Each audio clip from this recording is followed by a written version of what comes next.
ধারেন্দ্র বাহাদুর গ্রাম, উড়িষ্যার ধারেন্দ্র বাহাদুর গ্রাম। এই যে কৃষ্ণমন্ডলের ঘরে যে দুঃখী মন্ডল জন্মগ্রহণ করল, তিনি কিন্তু কোনো সাধারণ ব্যক্তি নন, স্বয়ং অদ্বৈত আচার্য। বহু বছর ধরে চৈতন্য লীলা আস্বাদন করেও তার মনের আশা মিটল না। তাই গৌর হরির কাছে প্রার্থনা জানিয়েছিল, প্রভু আমার আর একটি বার মনুষ্য জন্ম দিও, জন্ম দিও। সেই মনুষ্য জন্মে গিয়ে আমি প্রাণ ভরে তোমার সেবা করব, প্রাণ ভরে তোমার গুণানুকীর্তন প্রচার করব এই জগতের মাঝে। তাই আজকের ধারেন্দ্র বাহাদুর গ্রামে কৃষ্ণমন্ডলের ঘরে গৃহাদেবীর গর্ভে যখন পুত্র জন্মালো, গ্রাম প্রতিবেশীরা সবাই দৌড়ে এলো, সবাই দৌড়ে আসা বলছে, দুরিকা দুরিকা আয় দুরিকা, বাহ বাহ বাহ, অনেক দিন পরে তোর ঘরে সন্তান জন্ম নিয়েছে। দুরিকা শোন, আমাদের কথা শোন, ওই সন্তানের নাম রাখ দুঃখী। ওমা, সন্তান হলে দুঃখী নাম দেয়? এর পেছনে একটা কারণ আছে। দুর্গা মায়ের যতবার সন্তান হয় বা সন্ততি হয়, ততবার মারা যায়। দেখবেন মায়েরা এই জগতেও দেখবেন, যাদের বাচ্চা কাচ্চা হয়ে মারা যায়, তারপরে ফের যদি আবার হয়, তাদের নাক বা কান বিধিয়ে দেয়, তাই না? যাতে সে আর না মারা যায়, বা আবার যদি আসে চিনতে পারা যায়, সেই ছিদ্রটা থেকে যায়। তা আজকে গ্রামবাসীরা বলছে, দুর্গা তোর এই পুত্রের নাম রাখ দুঃখী।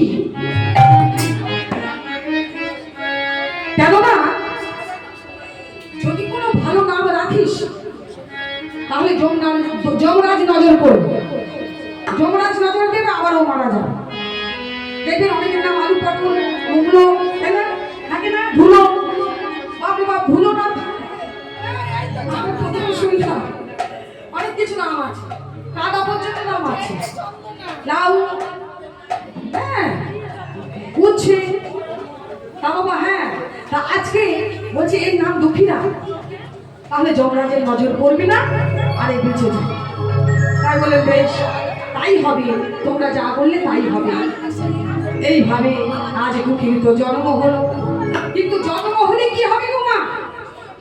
একটা বড় সমস্যা হলো, যার জন্মগ্রহণ করাতে সবাই আনন্দ করছে, গ্রামবাসীরা আনন্দ করছে, এমনকি স্বর্গ হতে দেবগণ পুষ্প বৃষ্টি করছে, করবে না? বললাম না, এ তো যেমন তেমন পুত্র নয়, স্বয়ং অদ্বৈত আচার্য গৌরাঙ্গ লীলা আস্বাদন করার জন্য পুনরায় এসেছেন। কিন্তু মা, যার জন্য এত আনন্দ উৎসব পুষ্প পরিষদ, সেই ছেলের কিন্তু কান্না থামছে না, সারা রাত ধরে কাঁদছে, কান্না থামাতে পারছে না, মা মা বলে কেঁদে যাচ্ছে। এমন সময় দুর্গা মা বলছে, ও স্বামী, এই ছেলেকে যদি কান্না থামাতে না পারি, তাহলে মারা যাবে। একটুখানি বাচ্চা সবেমাত্র জন্মগ্রহণ করেছে, যদি এত কাঁদে তাহলে তো একে বাঁচানো যাবে না।